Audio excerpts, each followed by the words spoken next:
Hello, we are live. We are live. Can you believe it? Yes, we are live. Jack, how are you doing? Good. How are you? Yeah, I'm not bad. Guess what? Our other guest, literally just as we started, popped in. So I'm just going to add Trev to the stream. Just bear with me. Okay. Hello. Trevor, are you there? Hello. Yeah, I'm here. Can you hear me? We can. We are going professional this week, mate. It's just not you and I cocking about. This is serious stuff. It's about time, mate. It is. We are talking with the wonderful Jack Beers. Hello, Jack.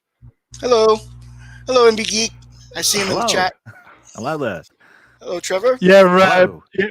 Trev. We are. Jack is a. He's become the go-to expert of Discovery, All right. but all for the wrong reasons. Oh yeah, I watched it, and it was just bad. It's real bad. I bailed episode 3 of this season. For me, that was enough. Yeah, that was episode 3 was the first.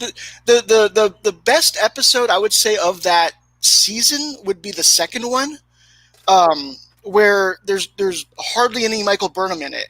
Yeah, And, I quite like that too. Yeah. You know, and I actually liked it. Made me like Saru's character more because, like, he felt like a Starfleet officer, and I felt like it could have there could have been potential there. But then, of course, Michael Burnham comes and saves them. That was where she goes into the pool as well, isn't it? She goes into that dream pool. Oh, from the is it the Trill? She took Adira to the Trill world. Yeah, the Trill homeworld. Yeah. Yeah, and all of a sudden you had like these racist Trill people kicking shit out of as you do. Oh my goodness, yeah, that I hated all of that. I didn't understand the whole Adira thing because they put it all out on the news that she was supposed to be I think transgender, right? Yeah.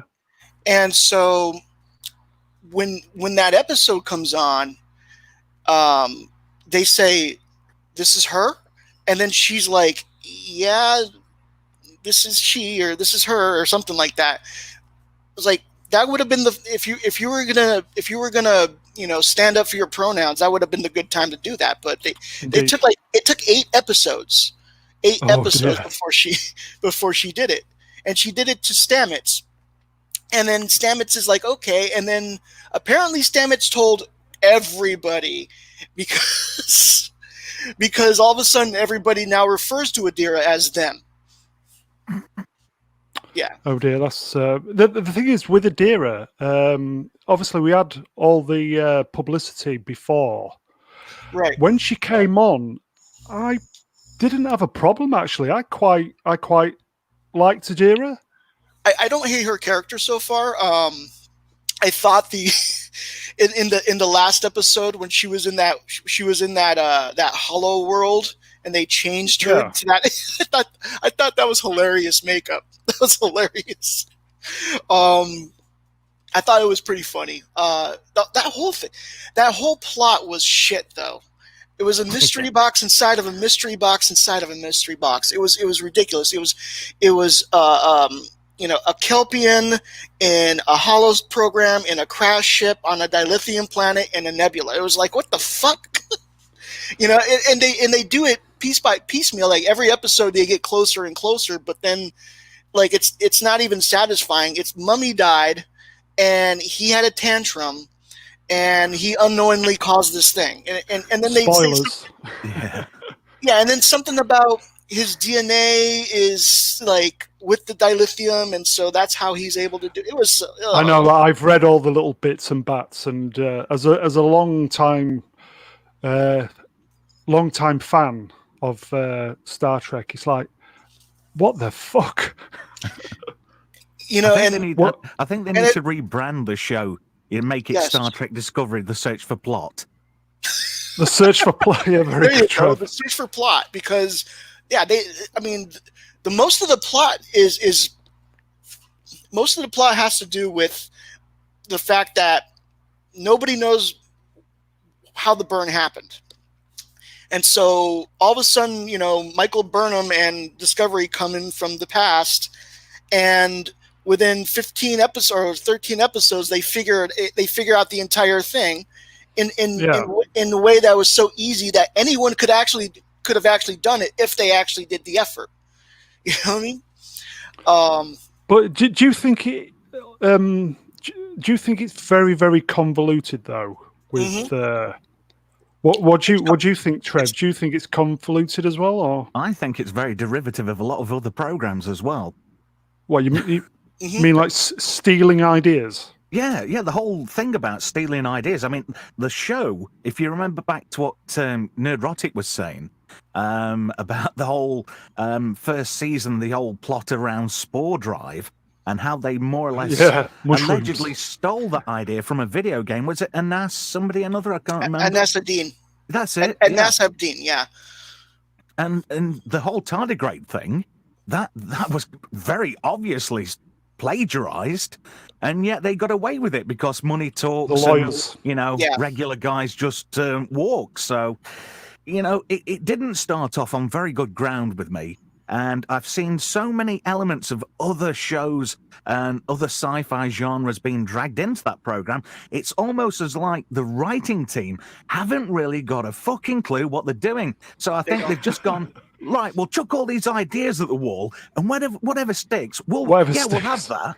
We'll pinch this, we'll pinch that, and we'll steal something fucking else. And if, we can't find it, we'll look around on the internet and we'll read bloody slash fiction and, all this crap what people write. And they'll divulge it and they'll just regurgitate it out as their own.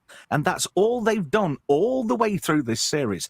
They pinched, stolen, begged, borrowed, stealed, and threatened everybody with legal action. And I'm guessing a cease and desist order is being written as we speak. Probably. The other thing I didn't like was, as much as I started to like Saru's character, he keeps making the stupidest decisions. Yeah. So if you remember I just recently did a character analysis, on Michael Burnham, and in order to do that, I kind of forced myself to watch the third season again, or the first season again. And I didn't remember this, but in the very first season, Michael Burnham is very rude to Saru. She's very disrespectful to Saru. At one point, he's trying to image a ship. He's not doing it fast enough, so Burnham pushes him aside, and then reads off the monitor. And so, and then when the mutiny actually starts, she's extremely rude to Saru. She starts threatening him to she's like, I'm going to remove you if you question me. Right. And so, after she's been convicted and everything, and she's picked up by Lorca, she meets Saru again, and Saru says something like, "You're dangerous and I fear you." But then apparently Saru then asks Lorca if Burnham could come with Stamets on an away mission. Yeah. So I don't get the trust that Saru has for Michael Burnham, especially after he saw what she did. Is it just because the writers are incapable of fleshing anything out? They're lazy. I think they're just lazy. Is that what it is? Just total laziness. Yeah, they're lazy bastards. Yes, because now in the third season, easy, Trevor. Saru is captain now, and by the way, with Michael Burnham's permission. But Saru is captain now, and so he chooses her as his second in command, knowing that she has these problems of insubordination. Okay, she was insubordinate to Captain Georgiou. She was insubordinate to Captain Pike, and then she was insubordinate to Saru. It's a pattern, and they're trying to make this flaw that she has into a feature by letting her do that, but then writing it out so that everything turns out her way. Like, she's always right about everything, and that's not how you write a character. That's not how you write a story. No, going back to the very, very beginning, before anything was aired, where do you think Discovery went wrong? When I I didn't. What was the moment? What was the moment where you think it went? So when I south? first heard about it, I didn't watch any previews. I was gonna go and I was gonna watch this thing like when it came out. And so when it dropped, the first thing I saw was, these orcs from Lord of the Rings that were speaking Klingon, and I was like, why are these characters, why are these aliens in here? Who are they? And then and why are they speaking Klingon? And then they do the whole remain Klingon thing, and that's literally, it's the first scene in the first episode. Right. Okay. They dropped those Klingons on you. Yeah. What about you, Trev? Where did you think it all went wrong? Well, from the first time I watched Discovery. Yeah. Well, I have to agree with Jack. I mean, when these, whatever the fuck they were, appeared on screen, and I'm like thinking, I wish Michael Dorn would walk in and go, "What the fuck are you?" You know what I mean? Something like that. Seriously, what the hell? It's never been a Klingon. Mr. Worf, he's a Klingon. But whatever the fuck these things are, no way. And they totally bastardized what everybody loved about Star Trek and tried to make it their own and make it like a new, young, trendy, sexy version of Star Trek. CW. Yes, CW. And it's a total, it's a total foobar. There's nothing worse than when they renew a series or bring a series back. What's the first thing you don't do? Alienate your original fan base. That's immediate. That's what they immediately did. Yeah, it's like they purposely went out of the way to do it. It seems to be a common thing, alienating half their audience, an audience that has plenty of money to spend, because it's people of our age. I don't understand the logic. I think they're following Kathleen Kennedy's example, aren't they? Let's face it. Mm-hmm. Yeah. She wrote the book. But did you notice the final episode of season 3? It was almost as if J.J. Abrams was directing it. It's like everything about it, all the shots, the setups, the positioning, and everything. The camera spinning around like it was on drugs. They even had lens flares going. Yeah. It is very. It's just lens flare Trek, isn't it? I noticed they calmed down on it until that episode. Did you notice the best episode? I've not watched it. This is going a long way. To be honest, from my perspective, there's no one good episode of Discovery, but the better episodes, the way they were shot, were the ones done by Frakes. Yes. Yeah. I think there was. Sorry, Jack. I think there was one good episode. Where they kind of go back to the. Was it Talos 5? That episode, in season 2. Oh, where Pike and his girl, the girlfriend. Right. I enjoyed that episode, but I think if I was to watch that again now, I'd kind of see it through the kind of eyes that I'm seeing it now. But at the time, I thought that was. I genuinely enjoyed that episode, but I might be wrong. I mean, when I saw that episode, it felt like they were trying too hard to legitimize themselves as a Star Trek show by saying, "Hey, look, we have Talos 5. We have Spock, we have Pike, we have the Enterprise." Well, it's really not the Enterprise; it's something else. To be fair, the Enterprise, it's okay considering it could have been worse. It could have been worse. It reminds me of a Twizzlers. Well, yeah, it could have been better. Yeah. The bridge reminds me of a Twizzlers factory. It's like how red it is. Yeah. And you've just reminded me of something there. this is how unoriginal Discovery is. They couldn't even come up with a unique design for Discovery. They had to Stolen. fucking repurpose the Ralph McQuarrie design, which was going to be used in Star Trek: The Motion Picture. Which was the Enterprise, yes. Yeah. Yeah, that pizza cutter. They could have at least done the right thing and brought John Eves in and said, look, what do you think? We're going to do this. And he could have said, look, you're pissing it when I'm off, but it would have been nice to have an actual Trek design, Yeah, I'm not too happy with the new designs of these ships that they have. No. I used to love their designs too. Like, in classic Trek, those designs are just like, they're sleek, they're smooth. That's like the Orville has that look. You know what I mean? The Orville is great. It's a great program. I don't quite the spaceships for me are just not quite. They're just a bit too sleek, a bit too kind of lots of Galaxy curves. Quest. I don't know.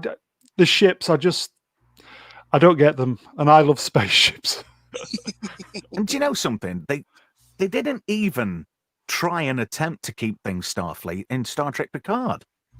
No, they didn't. Oh my God, Picard.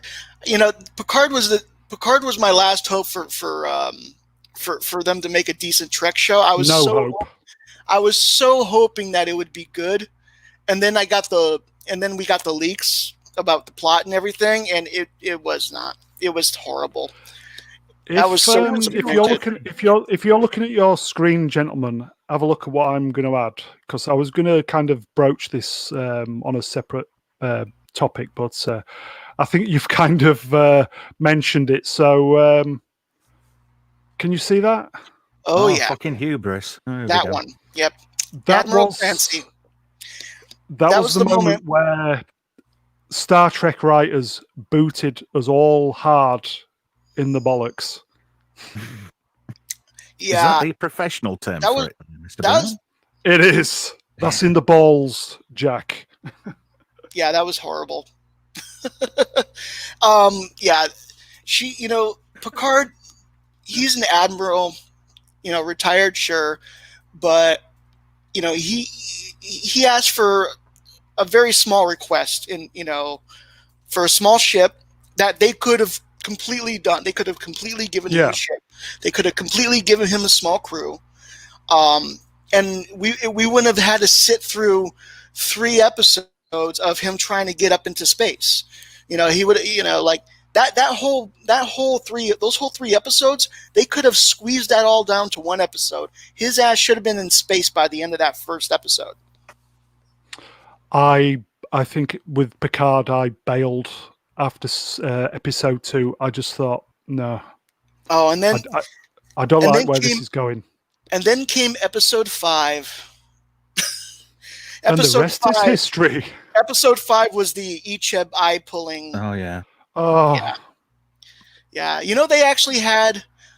They were actually featuring a kid who was reviewing these episodes on their Facebook page and stuff like that. And then that week, that kid was not around. Apparently, like they decided not to have him review, which was good. I'm glad they did. But then he came back afterwards and started reviewing more episodes. Like, really? I don't think he skipped that episode.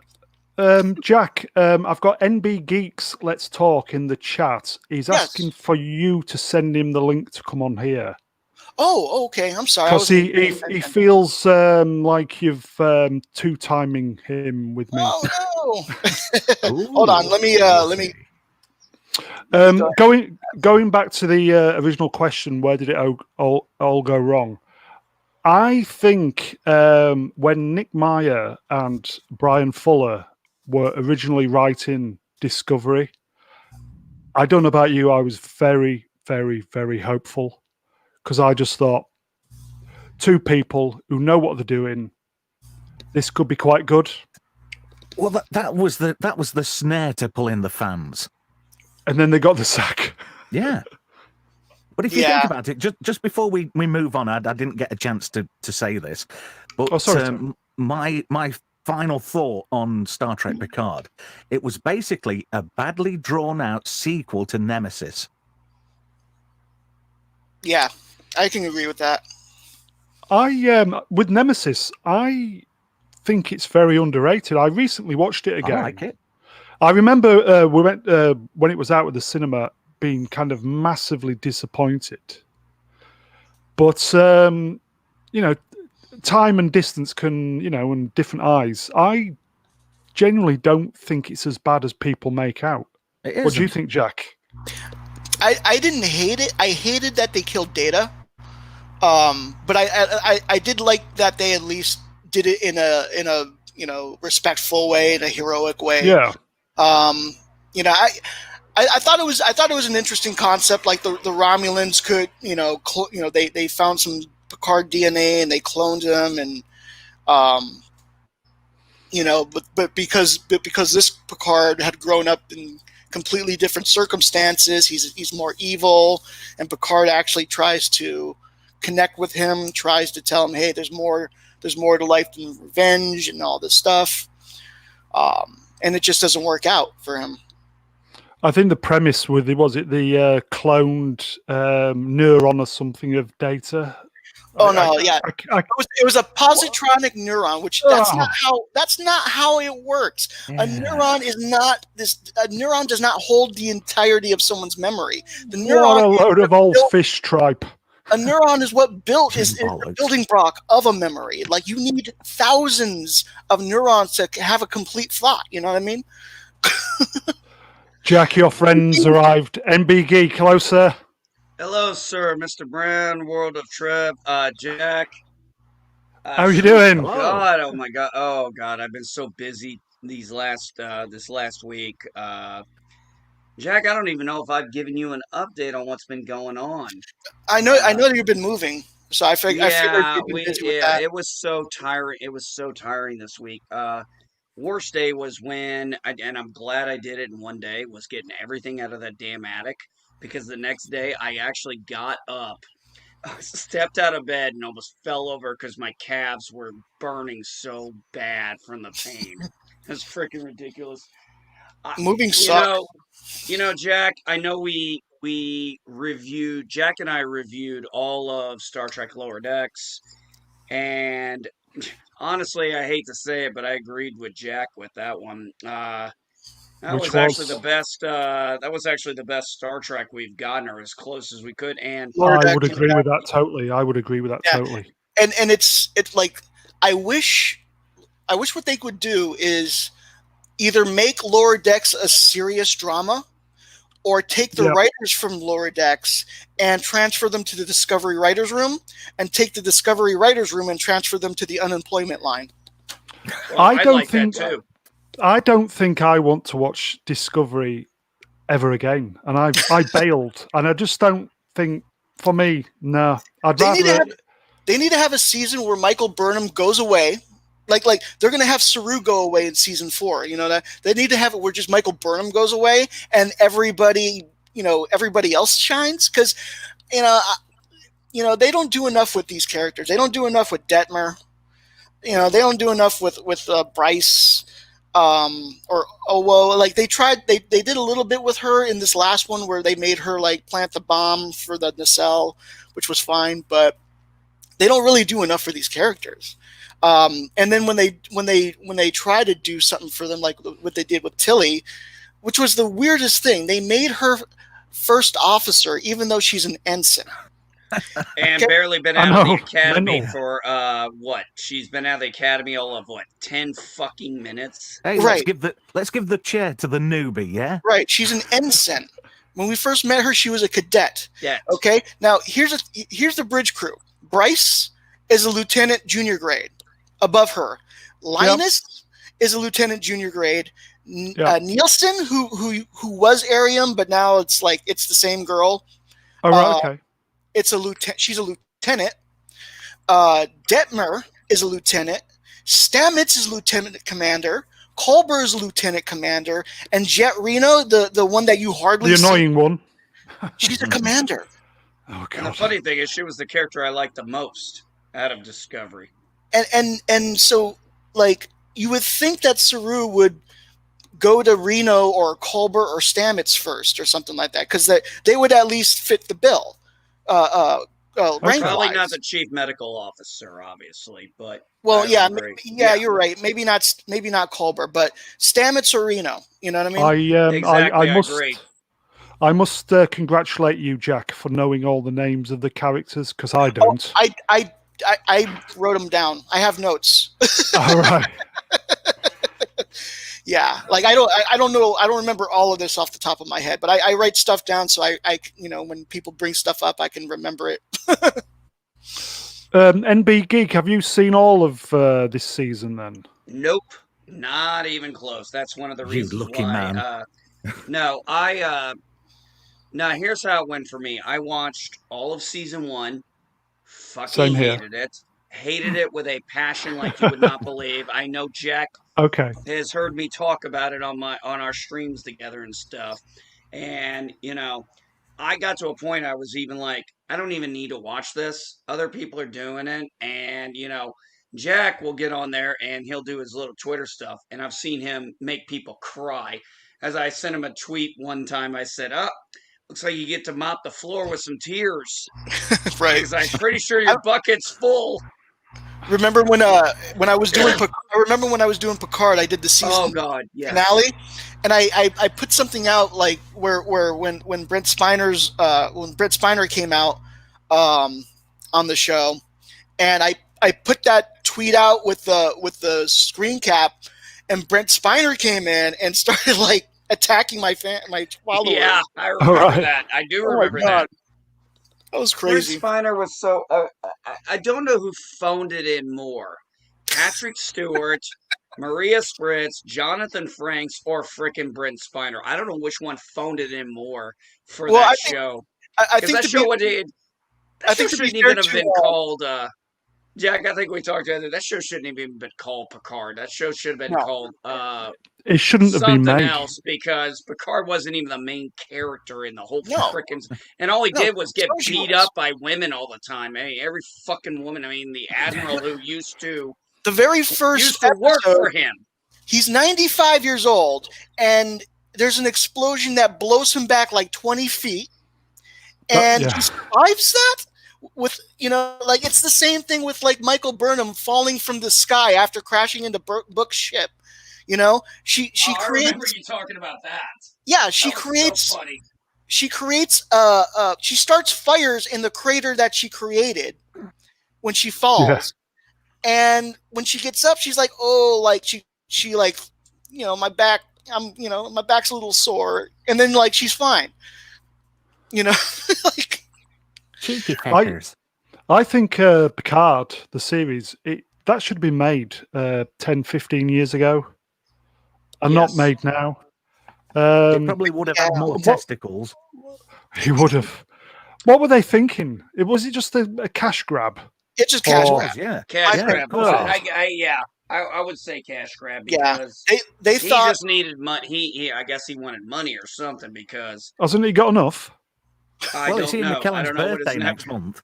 Or is it a divorce somewhere? Usually when pop bands or pop groups or actors decide to make new things, it's It's divorce. probably his last chance to make money from Trek. Yeah, well, it'd be nice if it would have been Star Trek. I have a few stats on Discovery's ratings for season 1 because they've actually been airing the first season of Discovery on CBS. Recently. Now when they first aired the first season of Discovery, they started off with airing the first episode on CBS and then telling everybody to go to All Access to see the rest. That episode back in 2017 picked up almost 10 million views. Okay, so we can say that there's probably still about 10 million Star Trek fans out there somewhere in some form. Okay, recently they've been airing the first season, and the average is about 1.7 million views. Oh my god! Not even pushing 2 million. It doesn't even hit. It's never hit 2 million views. And so, like, we can say, like, I'm pretty sure that Star Trek Discovery alienated about 80% of the Star Trek audience. That's a lot So of how does it people. keep getting renewed? How does this show keep getting renewed? It's the flagship show for CBS All Access. That's my Jack, my thing. what was the rating for the first season of Star Trek TNG? I know you know it. The average views for TNG, 10 million. Yeah, For but it, the first season. to be fair though, it was different times. There's you're far, right. there's far That was back yeah. in the 80s. Yeah, There's far too much Exactly. content. There's far too much content now. But the thing is, they should have had a captive audience for these TNG fans, but instead they just piled this garbage out that nobody wanted to watch. Yeah, Right. it was just sheer bollocks. Right. That's- And Google Trends, you know, if you see, like, if you pay attention to the trends, interest in Star Trek has been going down for the last 15 years, but you know, the first part of season 1 for Discovery, like, was 100%. Yeah. And then the second part of Discovery, first season, 15%. Season 2 was 17%, and season 3, 12. 12%. Nobody gives a shit about the show. Nobody gives a shit about the show, and that's why I like Trek. It's a shame because this is a jewel. You've got your Star Wars, Mm-hmm. and you've got Star Trek, Kai. and Cobra Kai is a program that's doing it right. Hey, Cobra Kai's shit hot. It's Cobra Kai is fantastic. Cobra Kai is something Jack and I have talked about before, and we have said, you know, I've said it to him, and I think he agreed with me. This is the gold standard for how you you respect your legacy characters, and That's right. you It make is. us care about your new characters. So when we start out with Johnny, and we start out with Daniel, and we start learning, and then they bring in all these original cast members, I was shocked that they got the original Mother, and then the best episode in season 2 was when Johnny was going on that motorcycle ride with one of the guys from Cobra Kai. Yeah, Bobby. Karate Kid Part 1, and it was like the guy's dying of cancer. He wants to go out Bobby. and have fun. It was one of the best freaking emotionally beautifully written episodes I've yeah. seen in years. See, that's the difference. Cobra Kai's got some. It's got something for everybody. Writing. You've got to have quality writing and a writing staff what actually understand where these whole concepts and characters have come from, understand the development, the journey, and everything else. But no, you get these fucking artsy-farty ding-dongs who think they know about a program after watching about 7 or 8 episodes and go, right, this is how we're going to write these characters. But hang on a minute, we've got to embroil all this modern-day bollocks, all this political crap, all this sociological crap as well. Why can't they just make a TV show which everybody can enjoy? You don't have to bang on about who's got a dick, who hasn't, who's a bloke, who used to be a woman, who used to be my Uncle Bob, somebody who, I don't know, molested a horse back in the 70s. Who gives a shit? Just really good, relatable characters who you can believe in, root for, and start making a connection with as you watch them. You know, as the characters develop, you grow to enjoy these characters, to appreciate them. None of that is happening in modern day TV.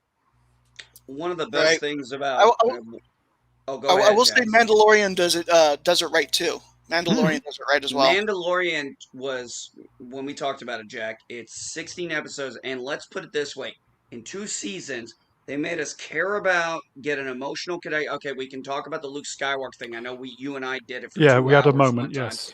But they made us give a shit and care and get an emotional connection to a guy we only saw his face for all of what? A couple of minutes throughout 2 seasons? Yeah, a couple of minutes, yeah. And a puppet. And a puppet. Yes. That is quality fucking writing right there. When you have Daniel LaRusso and, I go back to Cobra Kai a lot. They took, the characters are still, unlike Picard, where, it seemed like he couldn't remember what his character was. these guys, it's like their core values are still there. Danny's core Yeah. values from Mm. Miyagi are still there. Johnny's, well, Johnny's had a rough life, but his life has been. He got married, got divorced. Yeah. He's on the outs with his son. Things are going that way. But as these characters keep developing, even John, I mean, when Johnny told Miguel, I loved it when he told Miguel his point of view of what happened in Karate Kid 1. And it's like, Yeah. you can kind of watch them like, I can't watch Karate Kid now, any of them, and not and not see things a little differently. I see Johnny completely different now Yeah. because they made him. I mean, he was a good character back in Karate Kid, but now he's older, and this is his point of view, and it's like, yeah, I Yeah. understand this. I get why this is his point of view. Cobra Kai is obviously the original Karate Kid films were Daniel's story. Cobra Kai is effectively Johnny's story now. So straight away, that's for me. That's fantastic because you're getting the other side of the story now.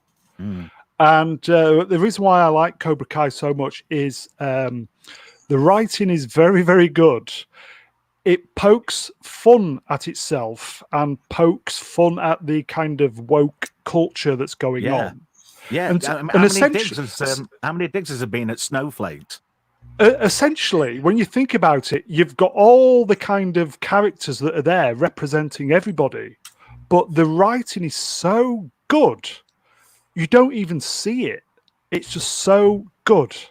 And I think there's been a couple of episodes where, do you remember the YouTube video a few years ago where effectively it said Daniel LaRusso was a bully? Yep. There was a couple of little pokes at that, and I just thought, these writers, they're fucking awesome. They know what they're doing. It's Yeah, in up there. season 3 when he's like, It's up there. I got bullied in school, and he's like, somebody yells out, "No, I heard you were the bully." I'm like, Yeah. oh, they injected that. I was like, that was so good, and I like how they got. I think his name was Chosen from season 2, and it's kind of like, okay, great. This was a nice thing because okay, he saw his old girlfriend in Japan. I like how they actually got him in Japan because I was was curious great, to that how was. they were going to do it, and I was like, this was actually the way they did it was even better than I thought they would. It's like, okay, he's in Japan for a business thing, but he goes and sees his old girl, his ex-girlfriend or whatever she was. I think she, Yeah. girlfriend, whatever. And then She's he still sees, got it. yeah, and he's still, oh yes, and she does that nice thing with her hands and Yeah. dancing and stuff, and that's reminiscent of Karate Kid Part 2, and then you have Chosen. And it's kind of interesting how they have that little bit of dynamic because you're kind of wondering, is this going to be like, him and Johnny? And it's not. It looks like he's finally made, somewhere along the line, he made peace with all that.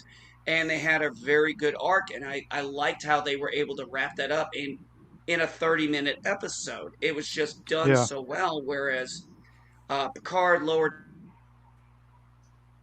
Decks, and Discovery can't get done in a 59-minute, hour and 6-minute freaking show. They don't I make wish the for you to characters terminate my relatable, existence. likable. I mean, shit, Jack, remember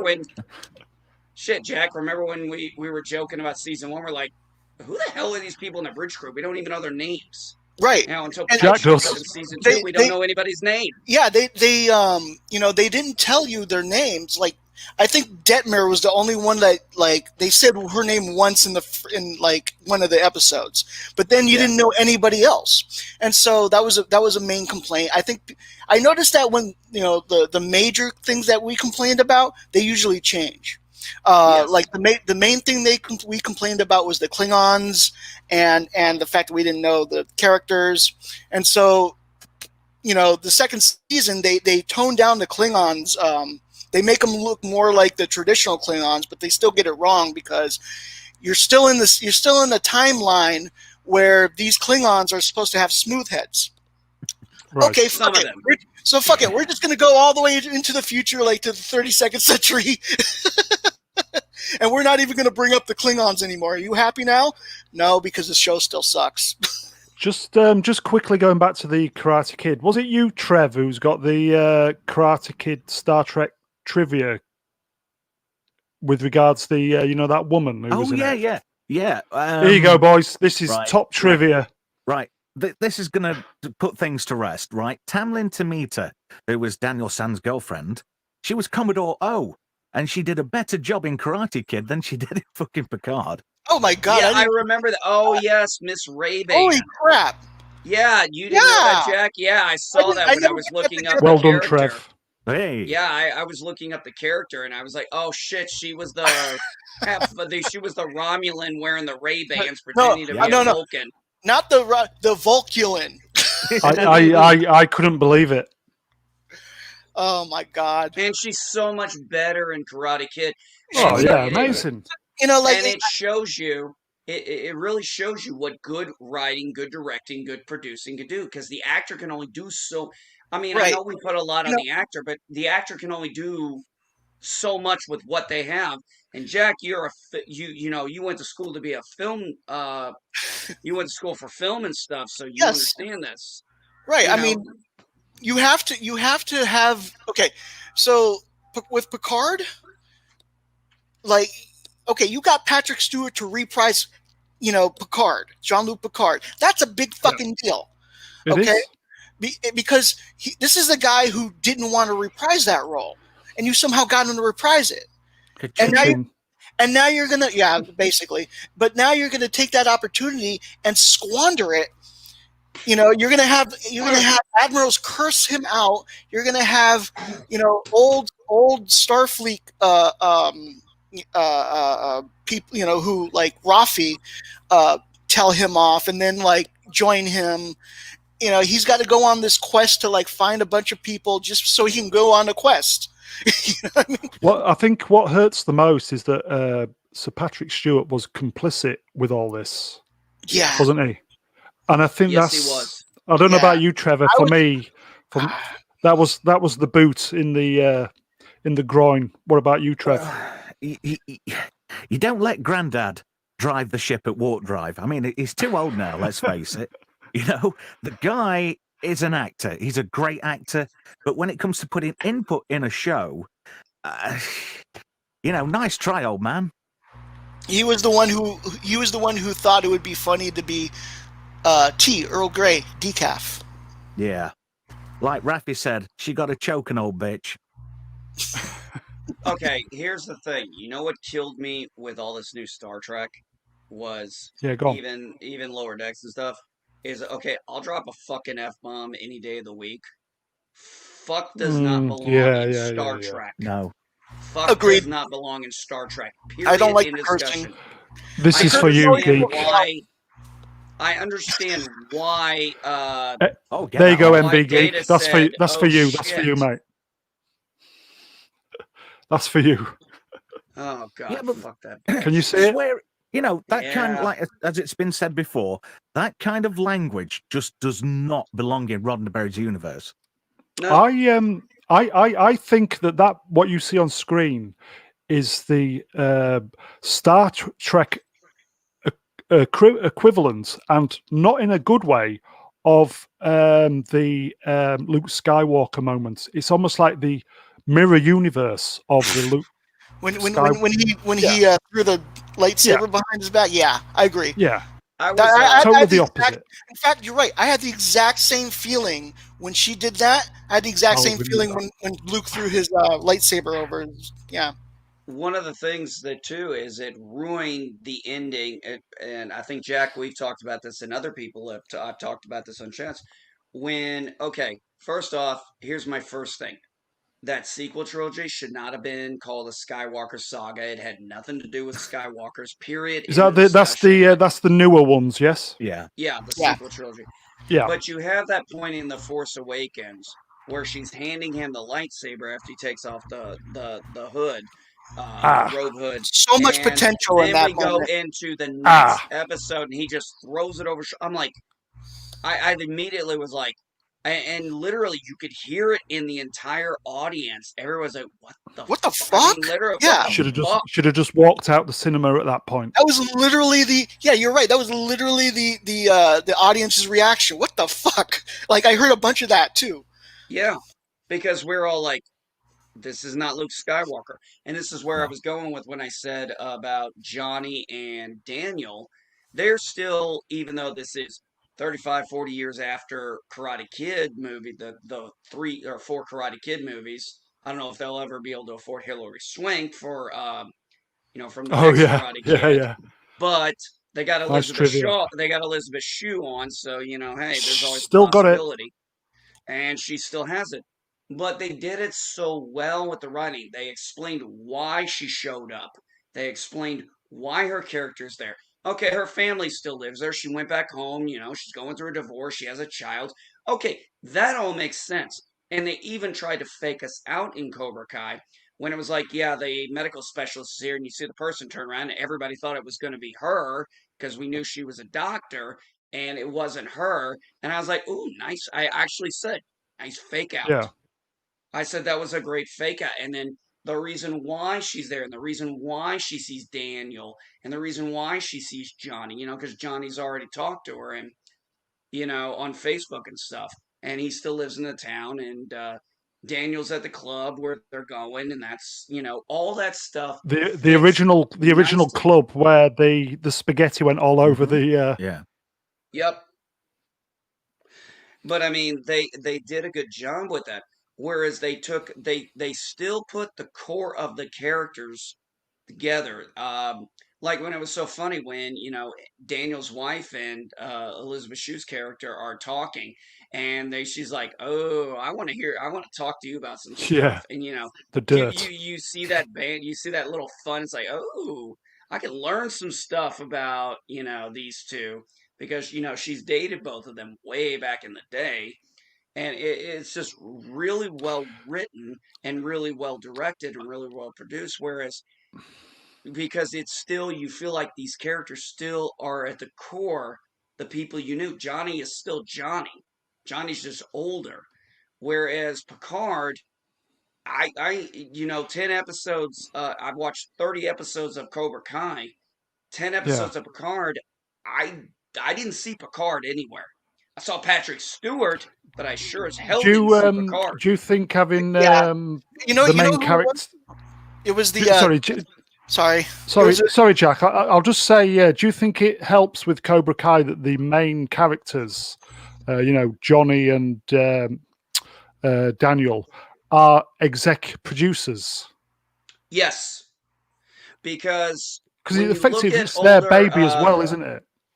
when you look at some of the older content interviews, over the last few years and stuff, you realize when you watch some of the behind the scenes stuff, uh, they love those characters and they have a Yeah. passion for the fans, and the writers have a passion for the fans, and they know what they're doing with this, and they're doing a good job. Now, I will say this: third season, one of the characters wasn't in there. I was kind of not happy about that, but I like how they did the explanation, and I was like, okay, I don't like that, but I get it.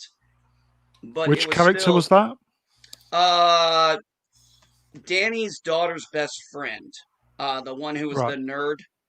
I can't think of her Right. name. I'm Okay. Yeah. sorry, Yeah. her Yeah. name's. I'm drawing a blank on her name. Yeah, I know which one you mean now. But I mean, I like that. I like well, first off, I grew up in the 80s and 90s, so I love the freaking music. Same here. I love I love it, when he's with Miguel and he's like, get, he's talking about ringtone, his phone rings and he's like, get some of your music, get some Guns N' Roses. And he's like, who? I'm going to pretend I didn't hear that. And then he's like, later, it's like, is that rap? Oh yeah, I got on this nostalgia side. All this shit is tight. I'm like, it's funny and it's just It's great. It's as I said, it's got something for everybody on every exactly. level, and it doesn't take itself too seriously. But it's just so well written. It's amazing how this. Originally, we were just going to talk about Discovery, but the chat has kind of gone into effectively The direction. it's kind of gone off a little bit, which is not a bad thing. Effectively, we've got 3 franchises. You've got Discovery, which is just fuck knows Garbage. where it is. Yeah. Shall I say what the You've problem is? I've figured you've out got- what the problem is. Go on. You know what the problem is? It's Alex Kurtzman. On everything. Yeah. That guy knows how to kill TV. You know what trips me out, like specifically, that Discovery ship it must be made of, I don't know what. Teflon. Teflon, Because- because no shit sticks to it. In the end of the second season, they had gone through a battle, right? So they sustained damage from that battle. Yeah. Then they went through that wormhole that took them to the future. When they went to the future, they were stuck in an asteroid field. They were getting pummeled with little asteroids, and then they bust through this large asteroid, right? And then it starts going into the atmosphere. Now, by now, you would think that there would be tons of like microfractures and breaches on the hull, and so as it's going through the planet's atmosphere, it should have burned up like I think it was the Columbia.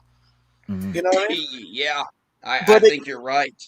But it doesn't, and so it crash lands, right? As if like no hull breaches are going to be caused by that. And then at the end of the episode, they're brought out of the ice and back into space by Michael Burnham's in her tractor beam or whatever. And so the Discovery is back in space. In Book's ship, yeah. Discovery is back in space In one after episode. crash landing. Like they barely. I think there's like one plot line where Stamets is like going through the Jeffries tube and has to like replace something, and that fixes the whole fucking ship. That's like when they had that special tool in Picard. Oh, God. Do you think it's deliberately dumbed down for their target No, I think it's audience? just- And I Yes, don't I mean think that it's lazy disrespectfully. writing. I think. So It's lazy you think it's writing. lazy? I think it's I mean, lazy it's writing. I think they're definitely that trying too. to. I think they're trying to personally. They're trying to pander to whatever they think Star Wars, Star not Trek. Star Wars, Star Trek Discovery, should be, and well, they're doing a piss poor job because they come up with these stupid things like, this person is the first transgender. I'm like, okay, I could go all the way back and say, wouldn't you consider the binars transgender or non-binary? Because they were a dual. Nice episode drop. Yeah, and they keep trying to pretend like they're the first at everything. When they're exactly. Hang on a minute. the whole thing was- DS9 like was one of those very progressive shows that pushed that envelope to the point where a lot of what Discovery claims is their firsts. No, it's actually DS9. Trev? No. Next Generation would probably be one of the first shows to deal with transgender issues. Yes, Yes. you're right. Where Riker fell in love Yes, with Riker. Yeah, it was the woman out of the A-Team. It was, yes. Yes. I can't remember her name, but she was the Melinda second- something or other, I think. Yeah, she was the second or third season token woman. No, I think she was it first season A-Team No, as it Amy? wasn't Was it first Amy? Season, it was, I think, fourth. So, yeah, she was later on. Uniforms She were wasn't the different. original. Oh, yeah. okay. I think it But, was third or fourth because the uniforms were different. No, I we didn't mean have the line- she was in the first season of the A-Teamers. You know, the female sidekick. It's the okay. one George Peppard got rid of. Yeah, the one who George Peppard couldn't stand. Oh, okay, I got you. I'm sorry, I haven't seen the A-Team in. A long time. I'm 41, so Classic maybe 80s TV 35 there, years. everybody. Maybe 35 years. But I mean, the non-binary thing or the transgender thing, because that episode is the one a lot of us immediately went to think about. It's like, you can't say you've done this first on Star Trek because we all remembered. And Jack, I know you were on Twitter and I was on Twitter, and we were all pointing out, that whole episode with Riker falling in love with the woman who their whole species is Exactly. gender neutral. Mm. They're Mhm. gender neutral, but she identifies as female, and it's And there's a whole there's also, by the way, there's also a whole scene where Riker is struggling with the right pronouns. yes. Oh, Yes, Jack. because he's like, Sorry. he goes she, and he goes, we are not used to, and he's honest about it. He's like, we're not used to not using pronoun. He goes, should I call you it? To us, that's called rude. Right. And she says, there's no real kind of translation for it, I guess. But it fit real well See, versus this is good Star Trek. Straight away, yes. just us having this conversation. It's written correctly, and we're having a grown up adult conversation about it. I had to look That just this up shows how again. good it is. And bearing in mind, this was the late 80s when that episode was on. Yeah, late 80s, early 90s. Yeah, I had to look this up, but the Tholians are actually hermaphrodites. Well, what about the Shellyak? The Shellyak are non-humanoids, so we don't even know if they have a male or female gender. Right. We never know that. And then, they want to talk about, okay, we're handling racism or doing this. I'm like, let this be your last battlefield from TOS is one of the best to describe racism and how they talk about how we've moved away from this. Or that episode where, Uhura sees Lincoln and Lincoln refers to her as a Negro, and she says, she kind of laughs at it and chuckles and goes, oh, you know, we don't have those anymore, or we don't worry about those kind of terms anymore. And he's like, oh, okay. And he's trying to, but the writing was done so much better. Whereas And Wasn't DS9 that's does that one too. episode where she's like, she says, well, I prefer to be called they, which I still don't understand why anybody would want to be called a multiple person, because I'm sorry, they means multiple people. I've looked it up. I do know what Merriam-Webster is. So, but I'm like, okay, DS9 fine, I does don't it as care. well. DS does it very well as well. With the episode where Cisco is in the past and he's actually writing the story of DS9. And that's such a great episode. And they won't publish it because he wrote the captain as a black man. Yeah. And I love his breakdown. It's real. I really like. He overdoes it. He overdoes his acting a little bit, but I loved how he did it in this one. These guys are good.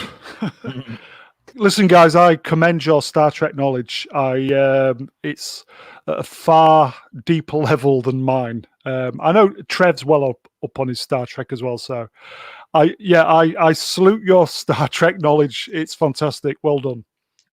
I guarantee you, Jack probably. I'm fairly confident Jack knows, because we did a video on it. He knows my favorite Star Trek episode of all time. I will learn to live with it. I will, because where did you come in on Star Trek, Geek? When was your when was your first experience of Star Trek? Actually, this is I've told this story many times. So hear me out as I try to say this, so it doesn't sound a little icky or creepy or something. I used to live. My father, when I lived with him, we used to live in West Virginia. At that time, and we lived at my grandparents' house. And my grandparents eventually moved to Illinois, but all that stuff. But the point is, we always had a house that had a basement.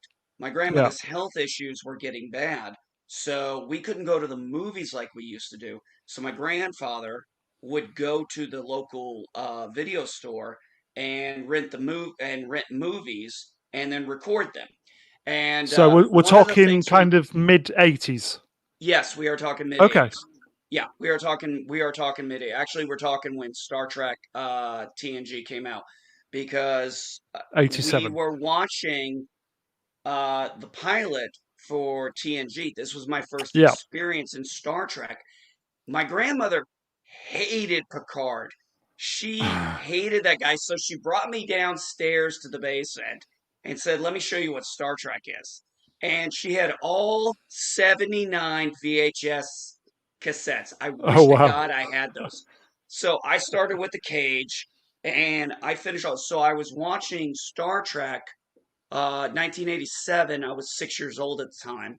I was watching Star Trek on VHS, and I was watching TNG every week on the TV. And back then, sorry about my voice. Okay. Back then, You know, a lot of times families would, because, you know, VHS tapes and VHR and VCRs were always a pain in the ass back then. So you didn't want to risk the recording. So, you know, you schedule your time Yeah, yeah, around a show. So we scheduled times to where, you know, I'd watch the show because, you know, it's going to get, you know, there's no instant replay. It's like if you miss that week, you're yeah, yeah. screwed. You've You're had it. not Yeah, going to yeah, see it until the end of the season when they start doing the repeats, and then you're not yeah. even guaranteed you're going to see that. So yeah, we scheduled our times around it, and our family would watch it. Um, we would watch Star Trek, and then we'd watch TNG on the TV, and then you know I'd be downstairs watching TOS, and I would ask questions. I was like, well, why is this different? Why is this different? You know, I was curious. I was like, why does the ship look like that? It's like, oh, this was made in the '60s.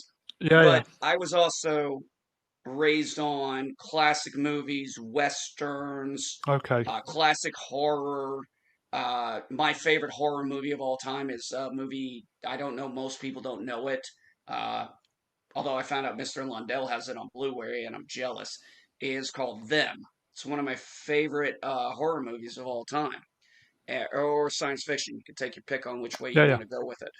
But it's one of my favorite. But I grew up on that kind of stuff, so I grew up on a lot of older movies, older acting. You know, that way they acted back then because they don't do that kind of acting now.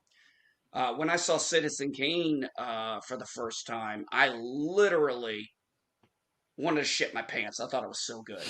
I was just so impressed with it. I was like the lighting, the acting, the directing, the pacing. I was just like, this is so good. It was an acquired taste for me. They It, they first showed they first showed me that in film school, and I thought it was so dumb. And it took a while. You know what it was.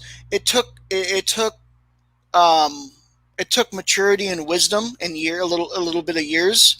And I watched it again, and I realized exactly what you mean. It is one of the greatest films of all time. I agree. I like your DS9 there. I got to get the XL version from Ego Moss. Oh, Jack, I'm actually very happy that I kept all those boxes for my Eagle Moss Star Trek because Well done. I made the joke of saying I'm never going to move, but Keep if the I do, boxes.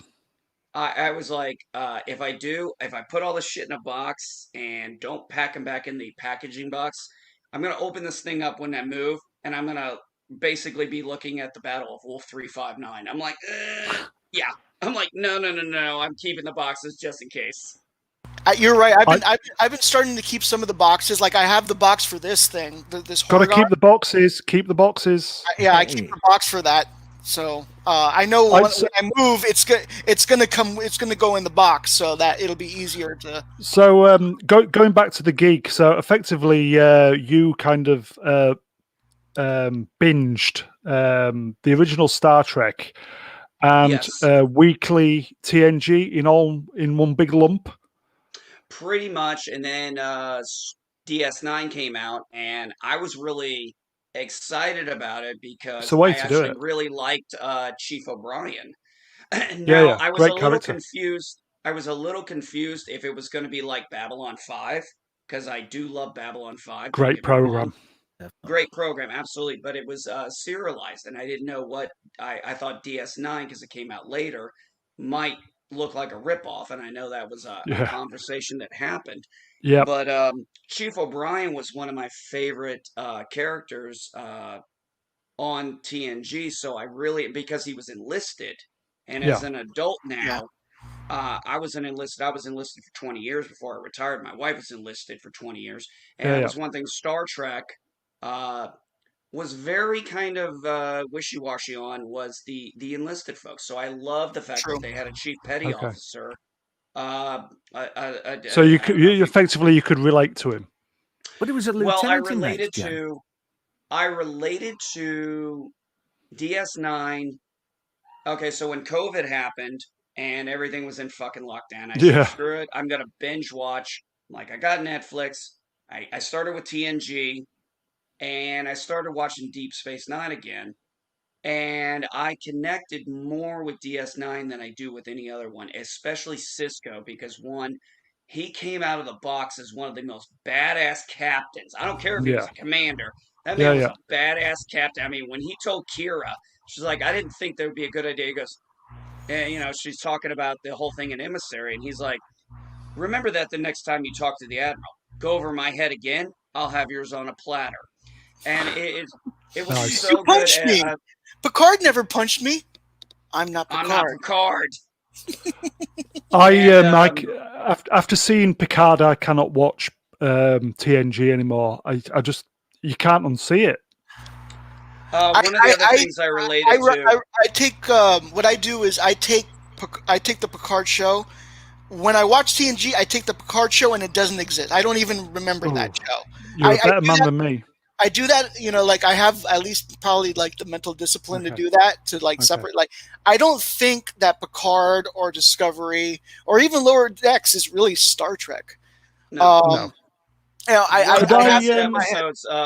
Mr. Brown. One of the reasons why I also connected more with it was also for a time at different points, because my wife was in the military too. Yeah. I'd also been through a divorce, and I had a child from a previous marriage. So the blended family thing with Cassidy Yates, if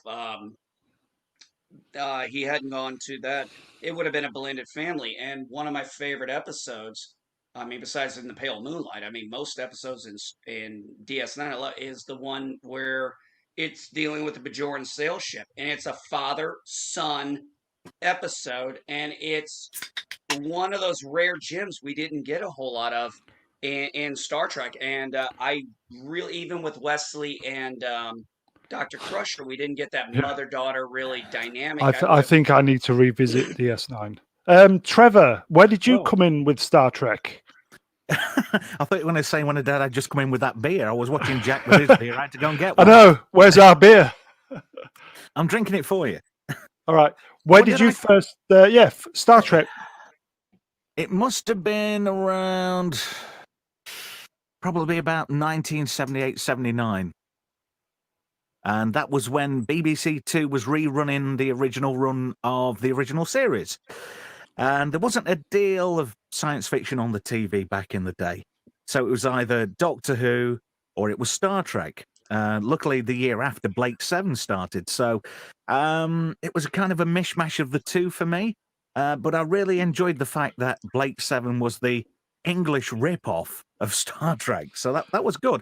But yeah, original series, late 70s, it was really good. That was my first introduction, and it was something different to Doctor Who.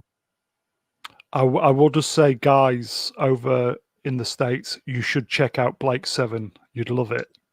I tried. I did try. I've had several people who absolutely love it. One of the people I talk with on another panel, Dave G Sounds, he could talk that. He could talk Blake 7 all day long. I couldn't make it through the first episode. It didn't appeal. It's very of its time, but it gets better. To be fair, it was very good. For me. I'm willing to give it another, but I hear so many people mention it. I'm willing to give it another shot.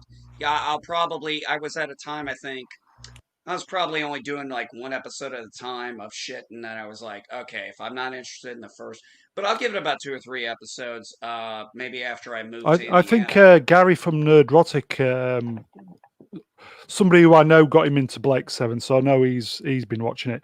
Where did you come in, Jack, with Star Trek? So like I was born in '83, so I wasn't alive for the classic stuff. Yeah. But as far as I'm going to be honest, as far as I don't remember like exactly how young I was, but as far as I can remember watching television, Star Trek was part of it in some way. Of course, when TNG came out, started coming out, and I started watching that, like I was very young, and so I was wondering like, hey, where's Kirk and where's Spock, like, but I quickly started falling in love with like the characters in TNG, like initially I was really into Data. I thought that he was. I just thought Good he was. character. Yeah, he's a Yeah. wonderful Data's Day. fucking character. Data's Yeah, Day. yeah, great, Da- great character. Yeah, Wonderful character. You know what I mean? And Data's Day, one of the best episodes. it's one of the well best. written, You're well right. written. It's so they're so good. And you know, like as I got a little older, you know, like I got became a teenager and stuff like that. I started watching some of the reruns. You know, the Worf became more of a more of an influence for me. It was like I loved his character development in both TNG and DS9.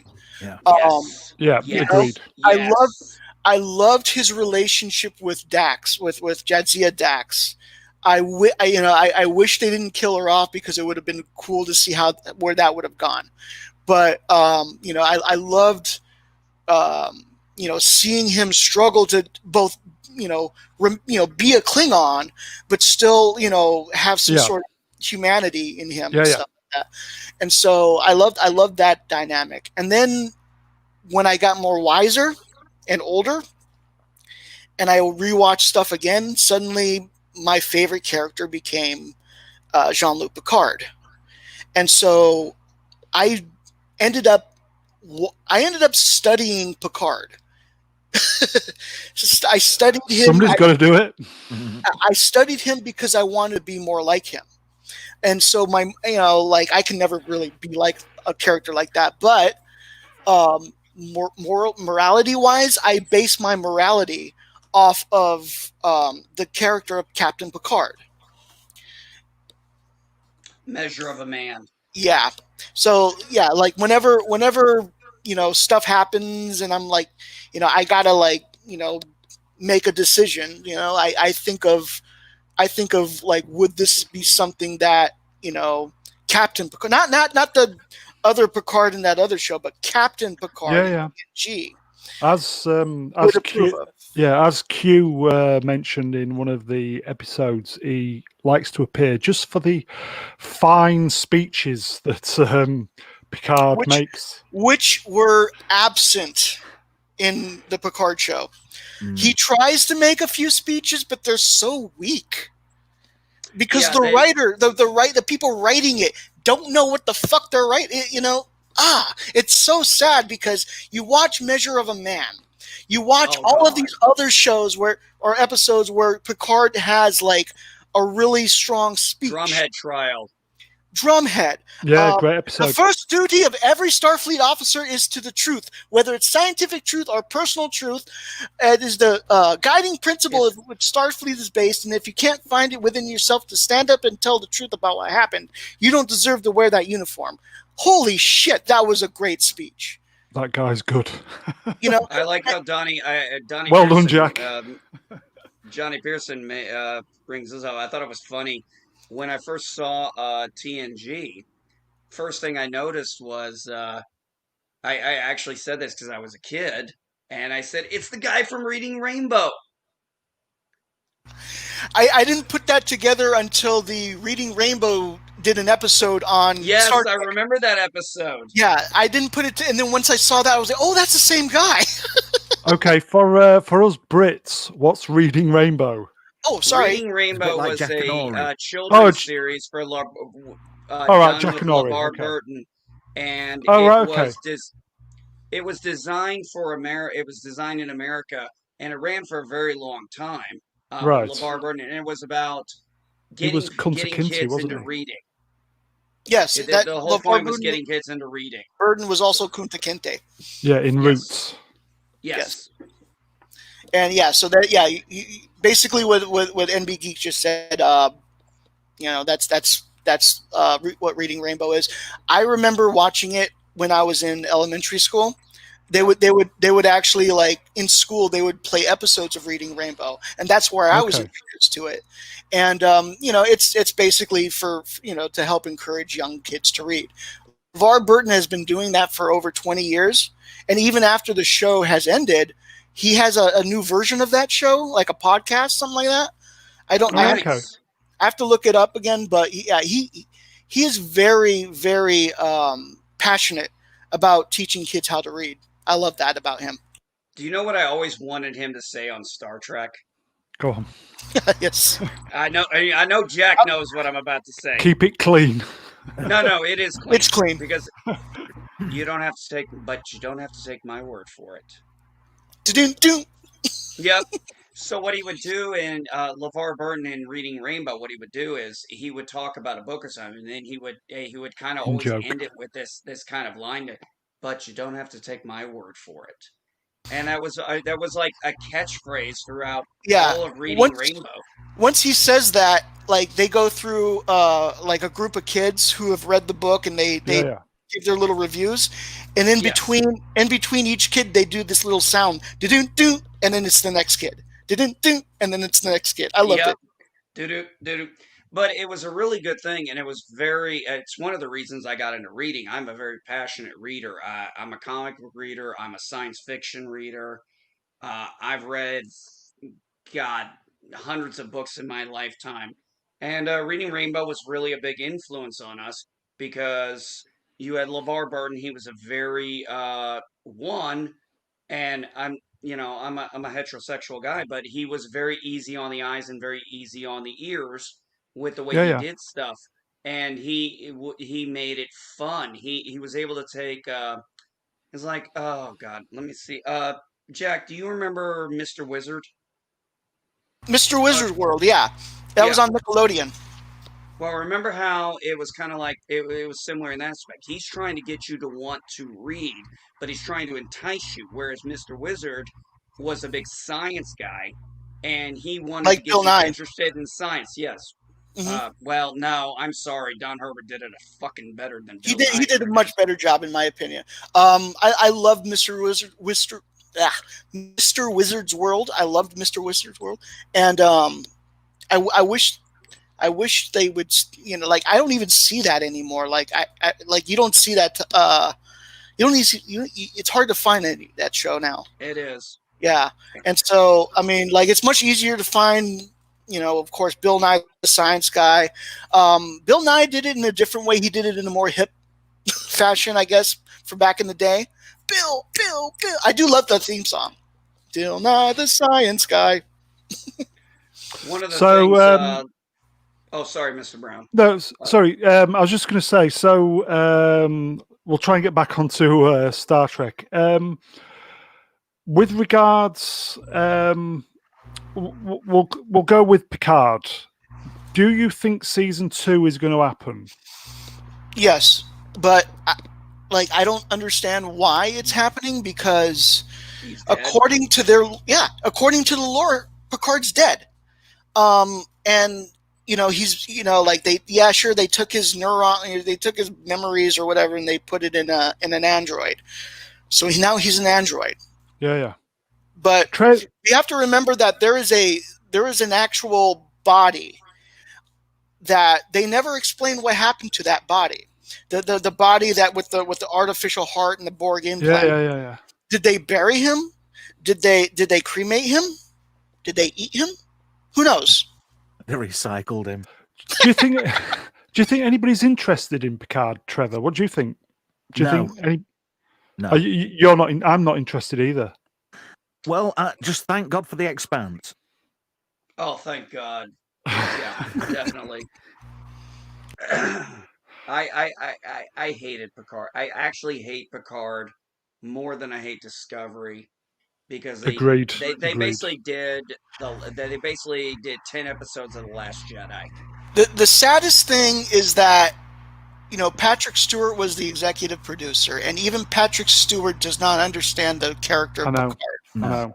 I know. They've taken the greatest. They took the greatest man of that particular generation. Star Trek era, yeah, and they turned him into some senile old bastard who was just put in the back, told to shut up, while all the other characters did everything because they were better.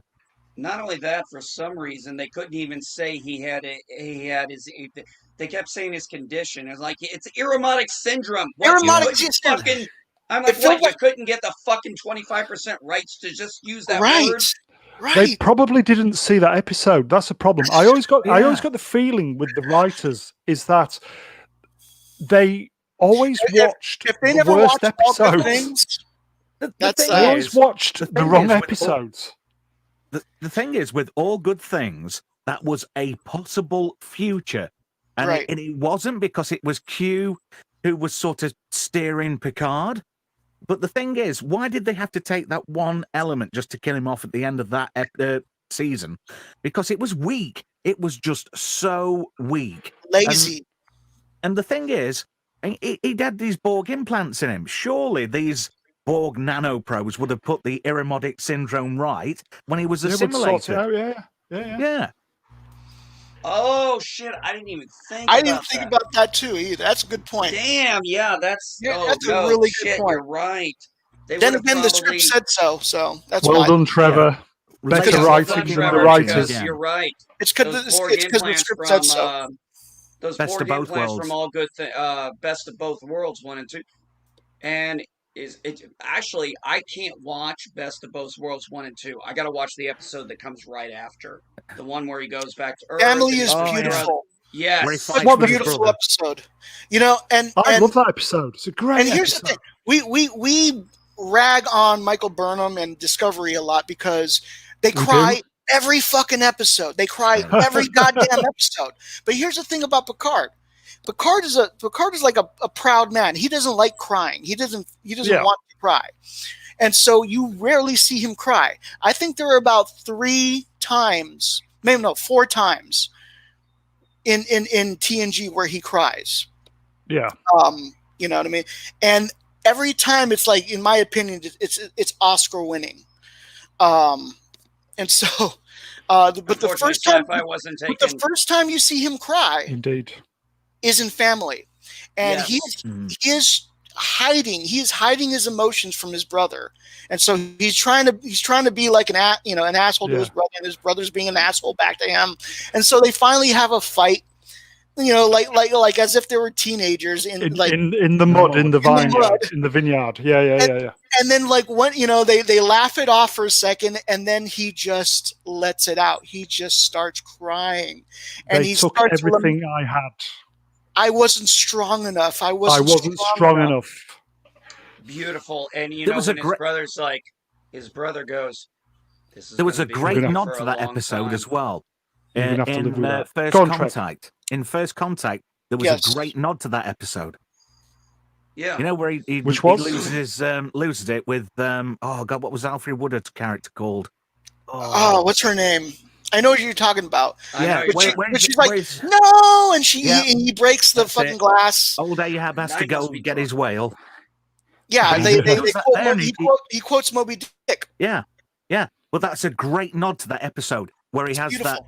where he does that release with Robert, and needs letting it all out. That I thought, as soon as I saw that movie, when I went to the cinema to see it, that's the first thing that came into my mind is that episode. It's like, wow, that is a great nod. Yes, I would agree. When you see him hit take the phaser rifle, because he's holding a phaser rifle, and he's like, no, you broke your little. You broke your ship. Broke your little ships. Broke your little ships. And then when he's like, going through it, yes, the emotions you see when he's like, we've made too many compromises. They invade our space and we fall back. They assimilate whole worlds and we fall back. The line must be drawn here. Now, no father. I will make them pay. Now we'd go, sorry. I loved how dark he got there. I will make them pay for what they've done. It was Lily. That was it. Alfred Woodard. Yeah, Lily. Well done. Lily. Yeah. And Picard, one of the things that I thought was really good in Picard, or not in Picard, sorry, in Insurrection, because Picard was garbage. That callback you're talking about, yes, I agree with you. You could see it in, and you're like, yes, he still suffers from this. He still has the PTSD. Oh yeah, tormented. It's not going to go away. And seeing something like that, and all that stuff coming back, and then they do it so well there. But in Picard, I'm like, why the hell? And I think I told Jack this. I was like, why the hell did they beam him into a freaking tube And Hugh didn't have enough sense, knowing he was To assimilated, be right because he there. knows him as a Locutus. Why wasn't he there to meet him right away? We Right get this away. whole panel of him flipping out. I'm like, Because this is because the they first wanted time he's been on a they Borg wanted to ship show since then. they wanted to show that he still has PTSD, but they didn't know how to do it right. But the thing is, this wasn't his first time on a Borg ship since Best of Both Worlds. He's been on a couple. He's been on a Borg ship or two. So yes, I can understand him having anxiety. I suffer from anxiety, but him kind of going like that, and also I couldn't understand why are there no guardrails where he was standing. I'm like, this ain't Star Wars, people. I'm like, this ain't Star Wars. That's a Okay, good Star point. Wars, they don't know what rails are. Could I just ask? With me, for me, Star Trek is Captain Kirk because I'm of that age group. What about you, Jack? Well, for me, as I said, like when I really got into it, it was Picard. So yeah, like Okay, so you're Picard. But I totally, here's the thing, like I don't want to take anything away from TNG. You know what I mean? TNG was, or not TNG. I don't want to take anything away from TOS. TOS original, is the original, and it was the thing that if it didn't happen, TNG wouldn't exist. I completely respect, and I love the character of Spock. Kirk, indeed. I mean, like I can go back and forth with, but Spock's character, I love how he was misunderstood as rude. I love that by McCoy a lot, even though that wasn't really like his intention. I've recently revisited the films, and the writing for Spock for the latter films is just fantastic. There's so much nuance. There is no 5. There is. Leonard Nimoy had this idea that if he was going to revive Spock after TOS, he wasn't going to play a minor role. He's always said, like, if he ever repraises his role, it's never a minor role, it's never a cameo. He always has an important role to play, and that's why I think every time you do see Spock afterwards, he's very integral to the plot. Yeah. Geek. So the question: Kirk or Picard? Cisco. Ooh. It's Cisco. He has a good point, though. Wow. For me, it's Cisco, and I can tell you when I became Team Cisco. Now, and it was before the Pale Moonlight. It was that 2-parter episode. I can't think of the name, where they go back in time. Him and Bashir are down there, and he is, and I was still, and he's like, "Are we really any different than the Cardassians or the Klingons when the chips are down? Are we gonna?" And Cisco just says, "I don't know, but as a Starfleet officer, it's my duty to make sure it never happens." And I was like, "I'm Team Cisco now."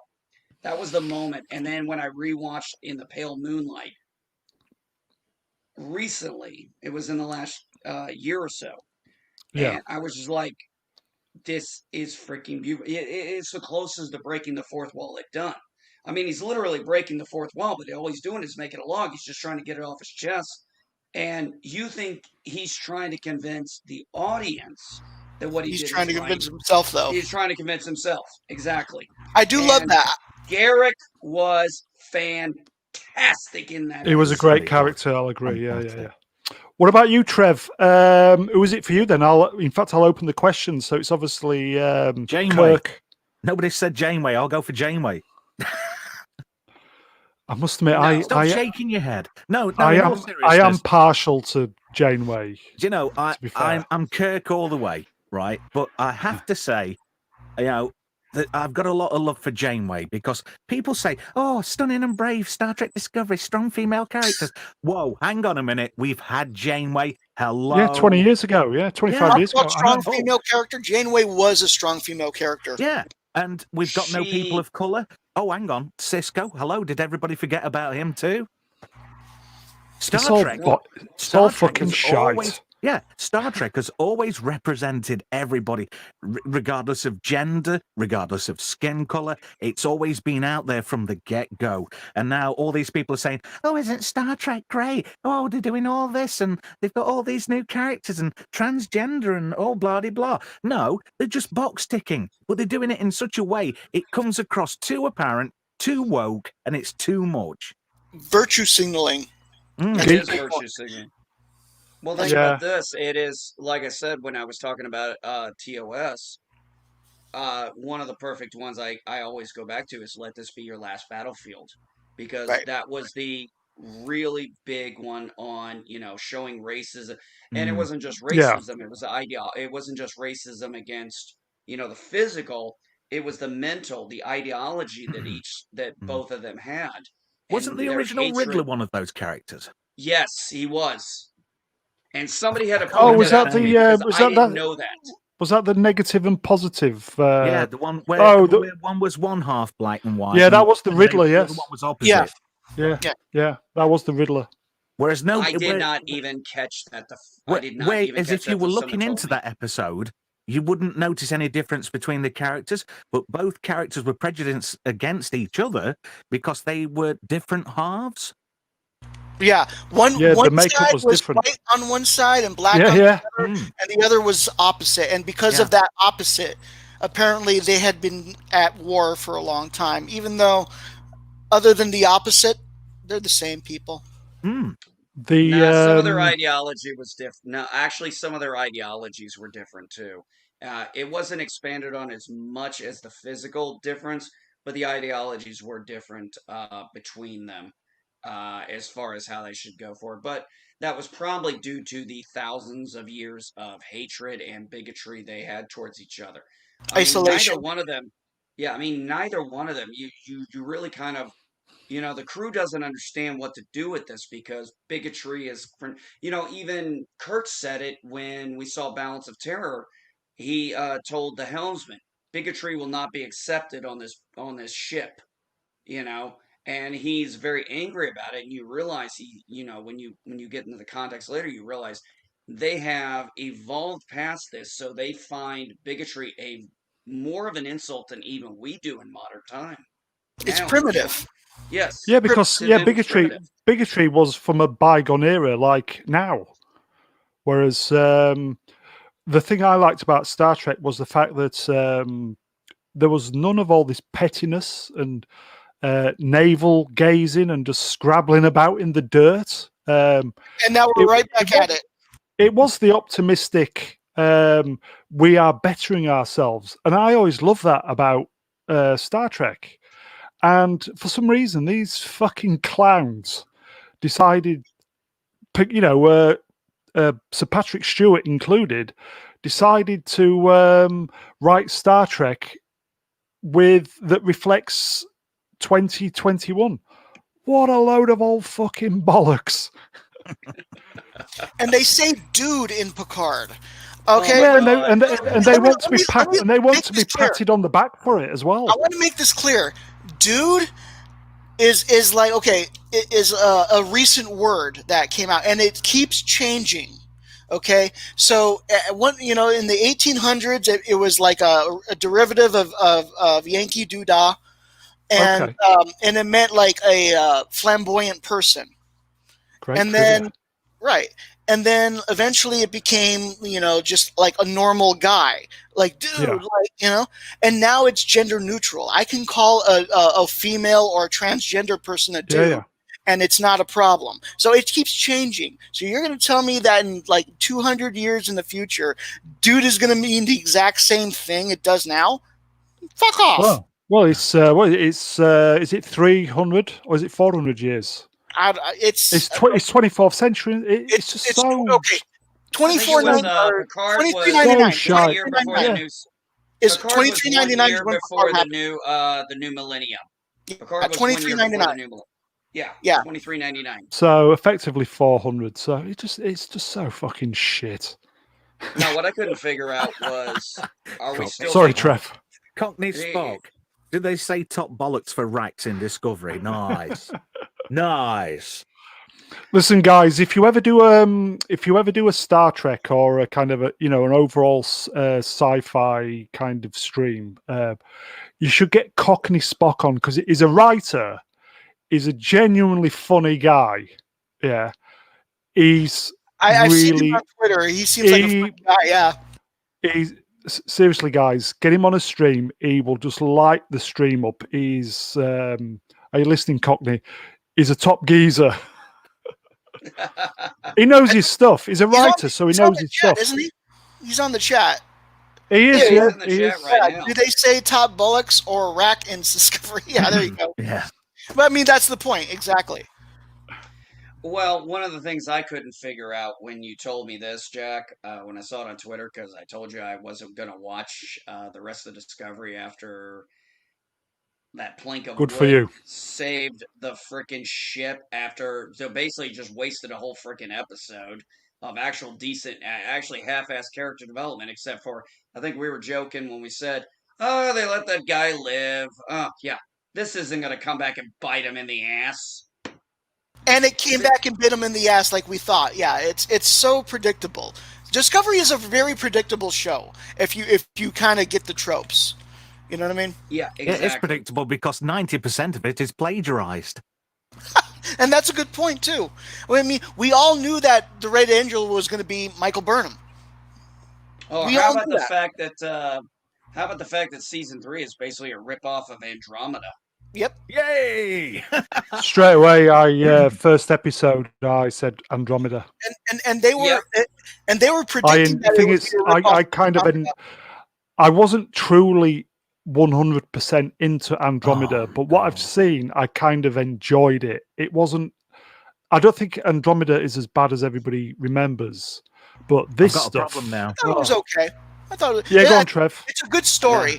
I've got a problem The now. special effects are the problem. The special effects are not Yes. like Babylon 5. Yes. They're Yes. very low budget, and you can Yeah. tell it in the first couple of seasons. Now, season 3 and 4, I think there was 4 seasons. I don't remember. 5. Yeah. There was 5 Oh, seasons. 5. 5. Yeah. Yeah, the CGI did get better, but the story was decent.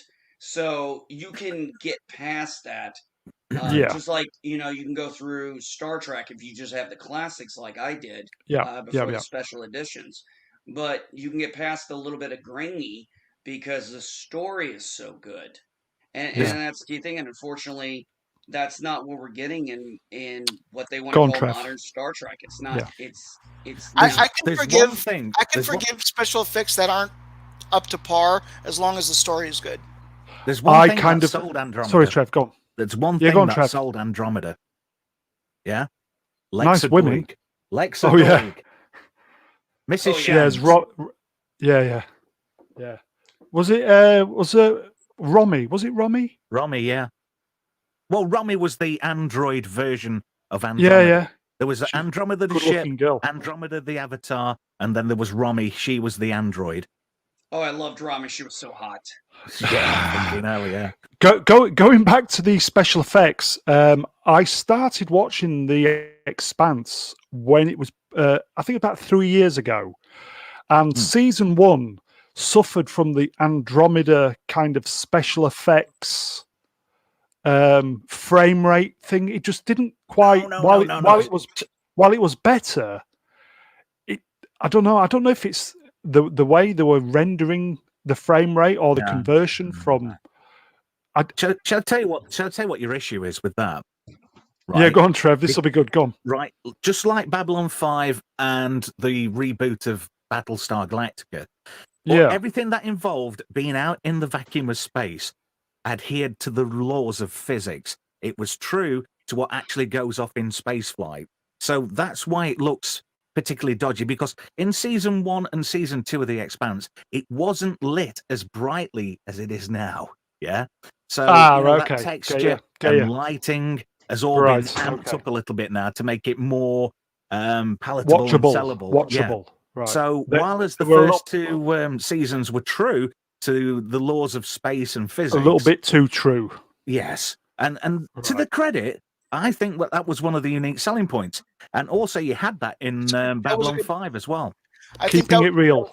Yeah, that's a good thing when you keep it. I mean, like you could also like do your fantasy stuff, but a real science fiction tries to adhere to science.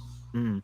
Like that Bajoran sail ship episode in DS9. It was a very, they were talking about how they did that stuff, and or like the one in TNG where they went into the and I may get the species wrong, but the Uridian battlefield where they run into one of the older Uridian ships, and they're talking Oh about yeah, it's booby primitive by trap. ours.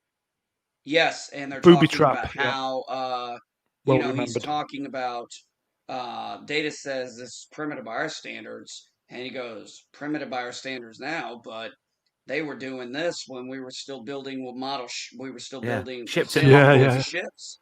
yeah, Yeah. So yeah. he very much respected that aspect of it, and unfortunately, Star Trek now just does not respect its past. It tries to throw in member berries, and I mean the biggest insult Mhm. member berry I saw in all of it was Lower Decks when they actually showed on a pad. Boimer had a pad, and it's the TAS Kirk and Spock, and I'm like, They actually put the actual screenshot of a TAS episode into Lower Decks. yes, they did.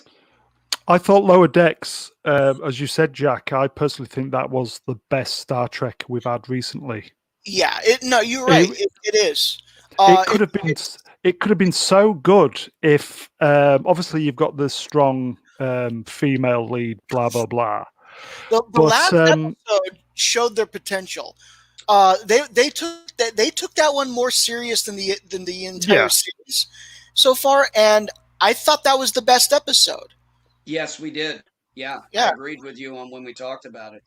yeah. One of the things Jack and I were saying is what could make season 2 of Lower Decks better is first off, we probably know how this is what's gonna happen. We've discussed this.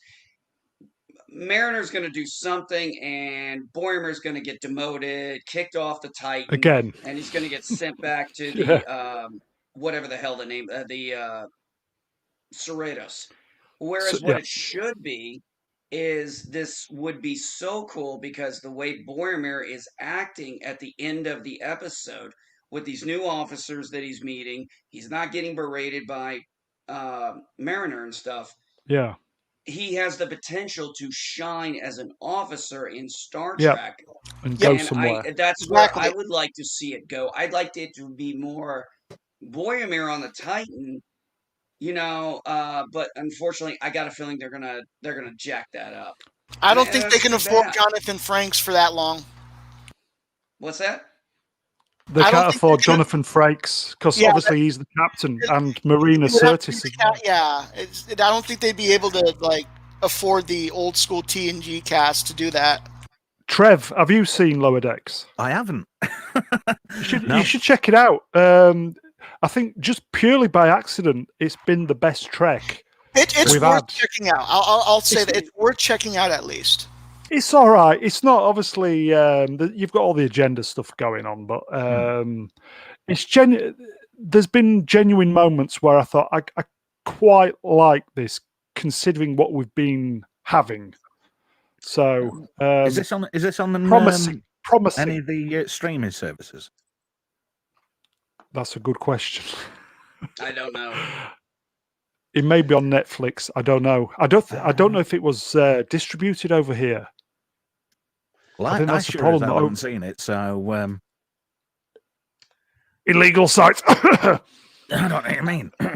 I thought one of the episodes, Mr. Brown, where they kind of dropped the ball, was they had a great potential for this episode where they brought the exocom in, and I was like, oh, this is Oh, I cool. remember The that. exocoms Yeah. have evolved, and then they jacked it up at the end, and I was just like, why did you do that? You had such a great potential to bring a new character in, like an Yeah. exocom, and make it work, and you pull that crap, and I was just like, this is ridiculous. I was like, you had a good potential. I know the name was silly. I don't care. I actually thought it Yeah. was a good episode up until that ending, as I was like, Right. damn. I was like, that's too bad because it had great potential, and then they screwed us. I think that's the trouble with Star Trek. Everything is just screwed us. We've got roughly 15 minutes to go. So I'll start off with Trev. How do you think, where do you think Star Trek can go from here, or how can they, do you think it's just totally dead? Is it flogging a dead horse? I'll tell you what they need to do. This ruling about this 25% difference needs to go. They need a different production team, a different set of showrunners, and they need some script writers who aren't afraid to not tick boxes, who aren't afraid of having to stick to agendas and narratives. Somebody who's actually true to Trek, its original core foundation, somebody who can go back and say, look, this is how Gene would have wanted it. Preach it. Let's carry on what Berman did, and that sort of feeling to Trek, stick with the proper Starfleet designs and see how they would have, see how they would have evolved 20 or 30 years after.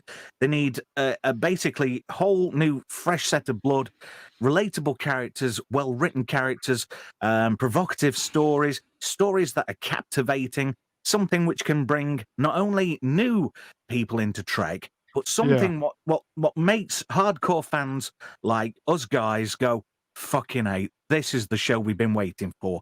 This is Star Trek. The bollocks. This is what we remember about Star Trek. And holy shitballs, this is what it's become. Wow, what happened in between? Well, that didn't happen. They can retcon it. Be like Doctor Who. Preach it. I'm so glad to hear you say that. Yeah, that was it. That was awesome. I love that. But do you think, going back to what Trev said, do you think the ship has sailed? For Kurtzman, I would agree. Yeah, as long as Kurtzman is on the helm, I'm gonna wish more success for the Orville. To be honest. Hey, Absolutely. Let's look on the bright side. Transporter accidents can always happen. Go back to. Sorry, Mr. Brown. I was going to say, I think, just quickly going on to the Orville, I think Seth MacFarlane and Tom Constantino, if they're listening, I tweeted them many times, and I know Doomcock and Gary said pretty much the same as well. They should have thrown out episode 1, season 3 for free, Christmas Day or New Year's Day on YouTube for free. They missed. They missed their moment. They missed their moment. Yeah, I'm really missing myself some more of it. Like I keep watching the first 2 seasons. I watched the first 2 seasons and it's good. Twice in 2020. It's good. Yeah, Majority Rules is a great episode. Think about Majority Rules. I can't wait. I can't wait until they do more. Tom Constantino, follows me actually, which I'm very surprised and proud of. And so like I know things are going. I know things are like moving on now that they're finally starting to film again, and we will have a 3rd season. I'll give you a little Tom Constantino trivia tip. When there was the rumor going around a few months ago that was it season 4 or it'd been cancelled effectively. That I asked him. I messaged him. Literally, I messaged him as soon as I saw it. Literally within minutes of it being online, I messaged him. I got an answer straight away. And he debunked it. Yeah, he goes, "Don't worry." I thought, wow. That's I think Hulu is going to. I think because Hulu is owned by Disney, or Disney has partnership in it. Disney, you're missing a trick. They're going to keep it going because they know they've got the better product. They've got Star Trek. Yes, I hope they have the better Star Trek. I hope so. Because Star Trek needs to a couple things. Everything that we've seen needs to be just retconned out. Right. I was going to say, Geek, where do you think Star Trek, for you, what needs to happen to Star Trek now? What needs to happen to Star Trek now is you need to, one, all the stuff we saw, I don't care how you want to play it. say it's in another universe, say it's like the Abrams verse, whatever you want to call it.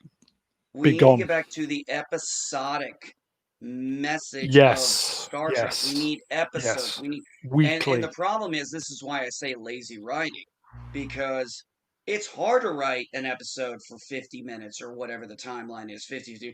But they're like, oh, we can make an entire story out of 12, 13 episodes, and then we can, kind of map it out. Well, yeah, you can do that in things like Babylon 5, but it doesn't fit within the way Star Trek does Yeah. it. Yes, DS9 did it pretty well. Enterprise hurt themselves with making the season 3 all about the Xindi for the entire time frame. Then they got, their stuff kind of figured out where it's like, okay, we'll do 2-3 episode story arcs. Unfortunately, they'd Yeah. already shot themselves in the foot and the die was already And it got cast at that binned. point. But they've got they have a formula. We could do 2-part episodes or 3-part episodes, but I think we're getting to a point now in most cinema. We're getting burned out on I'm burned out on this. I don't want to watch 22 freaking episodes Yeah. of a series that Stuff that you has the need to same remember, freaking basically. villains, and Right. then Yeah. half Yeah, of them yeah. are fillers. Half of them are filler episodes. Right. I'd rather And then but they still have like one little piece of information to where if you miss any episode, like you're not going to get the ending. Mm. Yeah. exactly. Yeah. Whereas in Star Trek, for the most part, you can watch another episode from a different season. You don't generally miss much because Yeah. they kept it in the one episode arc with few exceptions. I think it needs to be episodic. Plus, I wish to God we could get Ronald D. Moore back. yeah. Back in the day, we paid attention to it as well. Yes. We didn't have because we was didn't have worthwhile. distractions. It was attention grabbing. It made you want to Yeah. watch. This is my impression of Discovery fans watching Discovery. Pretty much. Get ready for the boom. Boom! Oh, explosion! Hey, did anybody notice Anthony Rapp's comb over on the final episode of Discovery? Go on, what about him? Sorry, we missed that. I think I might have missed that. Yeah, I gotta Anthony be Rapp. honest. When I first saw him, all I could think about was Adventures in Babysitting. That's anytime I saw Anthony Rapp, I kept thinking Adventures in Babysitting, where he's on the window. I think it needs to take place after. I personally would like to see. I liked Star his Trek character, take to place be fair. after Nim. I don't They hate tried very hard. I don't hate the Stamets character. No, sir, I liked it. Probably because it's him being a good actor. And I actually do like Anthony Rapp. When they started the Stamets character in the first season, they made him kind of rude and kind of a dick or whatever. They toned him down steps. So now he's actually very friendly and cool. He's very There are some good characters. It's just there are some good characters. Suggestion for season 4. Discovery is full of great actors, but they have nothing to work with. Do you know, I had a really good idea for season 4. Yeah, go on, Trev. Go on, Trev. Yeah, Sorry, Nick Trev. Martin Go on. was great in Walking Dead. The lady who plays Giorgio, Crouching Tiger, Hidden Dragon was She's wonderful. She's a wonderful actor. I hate Giorgio. I hate the fact that they killed her off because I was like, I loved she should have been the Captain. They killed her. Right. I loved Captain Giorgio, and I fucking hate Empress The Giorgio. Emperor. You know what I mean? I think that Captain Giorgio, like literally, was the last emphasis of Star Trek. And the first episode where Burnham mutinies against her, it's her mutinying against Star Trek itself. And Right.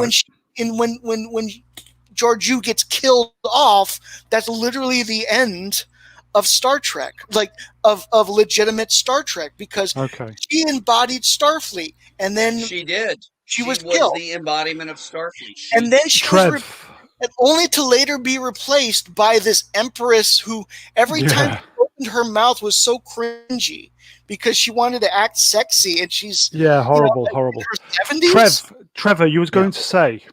Well, it might not go down very well now, but Yeah, go on. I was going to suggest if for season 4 of Discovery, they get rid of Admiral Vance, and I thought they could bring Kevin Spacey in to be the new head of Starfleet. Oh, Oh! Sorry. how to get the stream killed off in one sentence. Well done, Sorry. Trev. Sorry. Right.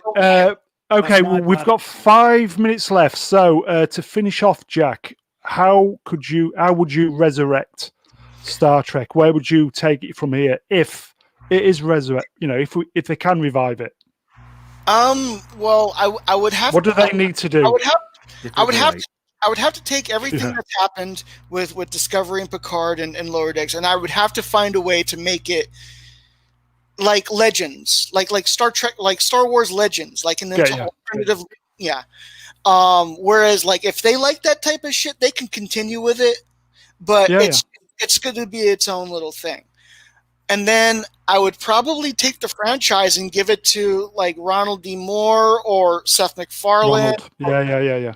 You know what I mean? And give it to somebody who understands Star Trek and just be like, you know what? I am not capable of making this, but I know you are. Yeah. Please give us the Trek that we've always loved. It would have to be somebody like Brian Fuller. Brian Fuller too. Yes, Brian Fuller definitely. Nick Meyer or Ronald D. Moore. What gets me is the Seth MacFarlane going to CBS. I want to make you a Star Trek show, and they go no. So what does he do? Makes his own, and it's better than the shite. I wish I was. I can't get my head around that. I wish I was a fly on the wall in that interview. To hear Seth's pitch on it and to hear them go no, and just to like pull out a trombone and go. Whoop, whoop, whoop. That's the guy who went into that office with nothing but love for Star Trek, and you can tell, they just ripped it out, and you can tell his love for the.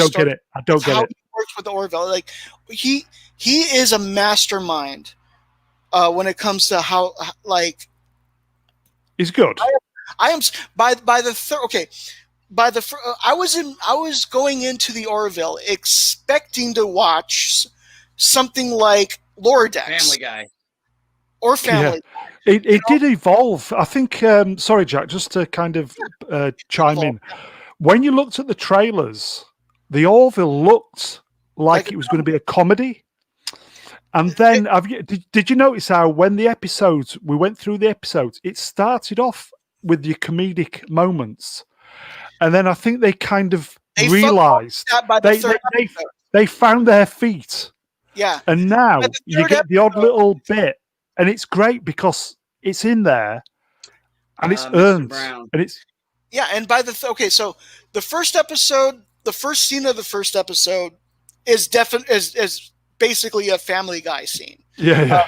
Like where the guy, and so like I really didn't care. But when you got to the third episode, and the third episode is called About a Girl. Yeah. So Bortus and his partner have a child, and because it's a female, it's a big deal. They have to they have to have like reconstruction surgery or whatever, and at first Bortus is okay with this, and is trying to ask the doctor to do it for him as if it's a normal procedure, and she's like, "What the fuck are you talking about? I'm not going to do that." And then like eventually he watches. This is kind of funny too. He watches an episode. He watches Rudolph the Red-Nosed Reindeer. Realizes that people who are different actually have gifts, and then after that he wants to stop the surgery, but of course his partner still wants the surgery to go on. The partner has alerted the Mocklins. I've never liked the character, the partner. I've never liked him. Clyde. Oh, really? You don't like Clytus? No. He's shady. He's a little shady, but But in certain episodes, like the Identity episodes, like when he's like, all he's doing is just clutching on to Toba, You know, like you can feel that. You can feel that. But you're right. Trevor, have you watched the Orville? No. Get it watched. Listen, Please if you want some, I'm going to finish off now. All I can say is, if you want to watch, people who are watching this on catch up, if you want to watch some Star Trek, watch the Orville. Yes. That's the closest you're going to get to Star Trek at the moment. So, listen, guys, it's 2 hours. I get the feeling that we've only just got warmed up. NB Geek, cheers for popping on, mate. No, Jack.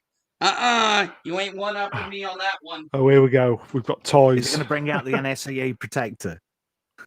He's got one too. He just got his. I think it's the XL one as well. This is the XL version. Oh, is his spaceship bigger than yours, or is it the other way around? Oh no! Like we got the same size. But look at the detail. I love the detail. I actually got to see the model, the actual filming model. Oh, right, okay, because they do use a model, don't they? Yeah. I live in San Diego, and they brought it to Comic-Con you little children, you. Anoraks. Anoraks, yeah, geeks. Hey, this thing is a gorgeous ship. It's a beautiful ship. It's wonderful. Beautiful ship. It is, and you know what? The bridge is actually got lights that work. Yep. No you know when flare. Is there any lens flare in the Orville? No, thank God. It's lit like TNG. They light it like TNG. If you enjoy Star Trek Voyager, as soon as you watch an episode of, because a lot of the people who are involved are from Voyager, and to me, it's just like Voyager 2021 in a kind of a rebadged, with the Orville. Well, I have to admit it. I am a Voyager. Get it watched, boy. mate. Sorry. I always look at the Orville as it's basically. I mean, honestly, I've kind of gone with the thing about Orville is it's Star Trek without its stick shoved up its ass. Yeah, I'll agree with that. Had its weird episodes, like the one where Paris or whatever, when Paris and Janeway turned into lizards and had babies. They had their weird episodes, and those weird episodes carried on into Enterprise, but they still had the spirit of Trek. They still had Roddenberry's vision in mind. Yeah, that was threshold. Yeah, and so that's transwarp. Yeah, so I always felt like that wasn't the storytelling was still better than what we're getting nowadays. Okay. Shall we? Nice do you know? Oh, sorry, Geek. If finish off and then we'll call it a draw at that, because I was just about to say it's always amazing when you're about to finish. You always have the most viewers. How does that work? Yeah, Geek, if you want to finish off, and then we'll call it a draw at that. One of the things about Orville is I agree with you guys. Yeah, the first couple episodes, I think Seth MacFarlane actually was a genius here. He went in with those first couple episodes. Yes, they had some gratuitous, but by the end of the first season, especially in the second season, the humor is no longer straight in your face. The humor kind of goes more organic, natural flow. Yeah. Once you get to that third episode, and you have serious episodes, you have About a Girl, Majority Rules, and stuff like that. But the comedy starts becoming natural, and it really flows and works with it. I will say, I'll just say this one thing, and then we'll finish off. I give more of a shit about a CGI lump of green goo than anything in Discovery or. Yeah. Hey, I've just had a great idea for you, Mr. Brown. Yeah, go on, Trev, and we'll finish off. Right, we ought to bring back the most popular T-shirt of 1980. Which was? Disco Sucks. I agree. Oh, yeah. Burn, baby, burn. That's a thinking man's gag. Hey, right, gents. Baseball Park, was that where they burnt all the albums? The Is- day I don't Disco know. died.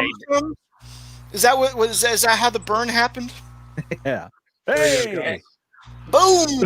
Listen, guys, we must do this. We've only just got going, so we must do this again sometime where it's not kind of so rushed and kind of last minute. And we'll talk about Voyager and Orville and all the other good stuff. Yeah, you fancy that? Absolutely. Definitely. Absolutely. Thank you for Mr. Brown. Thank you for having me on. I appreciate it. Same with me. Honestly, the honour's mine, my friend. We'll see you soon, yeah. So I'll pop the links to your channels and stuff on this description, and then hopefully we will meet again. So cheers, guys. Thank you. Fantastic. Cheers, guys. Live Take long care. and Peace Bye and long bye. life, everyone. Live long and prosper.